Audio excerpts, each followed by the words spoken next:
জ্বালানি তেল নিয়ে ৩০০ বিধিতে জাতীয় সংসদে জ্বালানি ও খনিজ সম্পদ মন্ত্রী যে বিবৃতি দিয়েছেন তার সাথে বাস্তবের কোনো মিল নেই বলে স্পিকারের দৃষ্টি আকর্ষণ করে ৬৪ বিধিতে মুলতবি প্রস্তাবে সংসদে আলোচনা করেছেন বিরোধী দলীয় নেতা ডাক্তার শফিকুর রহমান।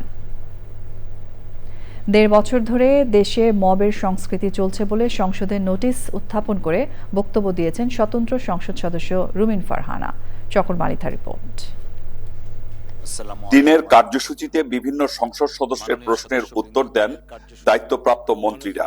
বর্তমানে ঠাকুরগাঁও জেলার এরপর জরুরি জনগুরুত্বপূর্ণ সম্পূর্ণ বিষয়ে মনোযোগ আকর্ষণ করে ৭১-এর বিধির আওতায় প্রাপ্ত নোটিশের নিষ্পত্তি করতে সংশ্লিষ্ট সংসদ সদস্যরা ২ মিনিট করে বক্তব্য দেন। মাননীয় স্বরাষ্ট্রমন্ত্রী আজকে উপস্থিত আছেন। উনি একবার না দুইবার না কয়েক দফা আমাদেরকে আশ্বস্ত করেছিলেন বাংলাদেশে আর মবের কালচার হবে না। উনি আমাদেরকে আশ্বস্ত করেছিলেন বাংলাদেশে বিচারহীনতার সংস্কৃতি হবে না। উনি আশ্বস্ত করেছিলেন বাংলাদেশের মানুষ ন্যায় বিচার পাবে।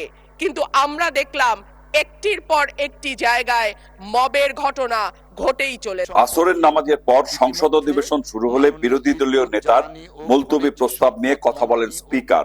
মাইক নিয়ে নোটিশের পক্ষে বক্তব্য দেন বিরোধী দলীয় নেতা। সে বিবৃতি দিয়ে কি হবে? এই বিবৃতিতে কি সমস্যার সমাধান হবে? একদিকে বলা হচ্ছে তেলের কোনো সংকট নাই, আরেকদিকে বাস্তবে কি ঘটতেছে সেটা তো সম্পূর্ণ ভিন্ন। এবং দেখতেছেন যে এই নিয়ে দারুণ অসন্তোষ মানুষের মধ্যে। আমরা যদি এখানে একটু খোলামেলা আলাপ করতে পারি, সঠিক তথ্যগুলি যদি এই ফ্লোরে আসে, আমরা সবাই দায়িত্ব ভাগ করে নেব।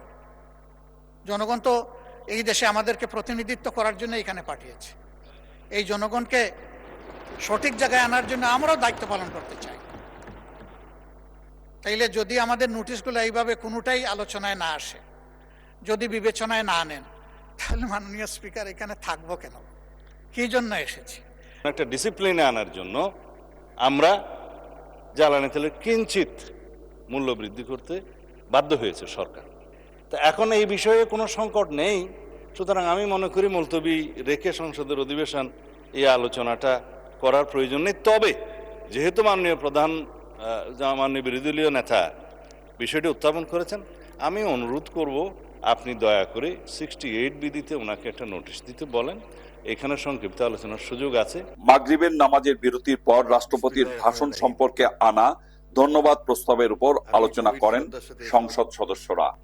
ত্রয়োদশ জাতীয় সংসদে চকর মালিথা, চ্যানেল আই, ঢাকা। 200-র বেশি সার্ভিস ও ফিচারে লেনদেনের সব বিকাশ অ্যাপে সম্ভব।